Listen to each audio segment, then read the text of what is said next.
इकडं लहान वासरं देखील आहे. वासरू जन्माला आलं की ज्याच्यात त्याच्या आईचं दूध आम्ही ह्याला देतो.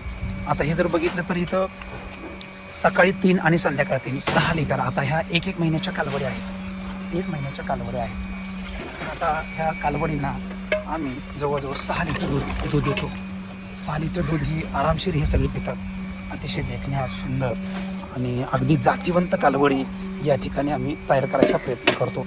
गेली 27-28 वर्ष झालं. 1996 पासून ह्या वासरू संगोपनामध्ये आम्ही काम करत आहोत आणि सगळ्यात मोठं महाराष्ट्रभर एक ब्रँड करायचा, एक नाव करायचं म्हणून आम्ही म्हणजे अतिशय कष्टातनं उभा केलेला हा ब्रीडिंग फार्म. भविष्यात आम्हाला अशाही कालवडी तयार करून आम्हाला महाराष्ट्राला पुरवायचा आहे. हा जणू काय एक ध्यास घेऊनच आम्ही भाऊ उतरलो. अशा पद्धतीनं हे सगळं आहे. तर हे जे वासरांचं जे पिण्यासाठी आहे या ठिकाणी पोट भरून जे प्यालं तरच ते ज्याच्या त्याच्या आईचं दूध प्यालं तरच त्याचं या ठिकाणी वजन वाढतं आहे.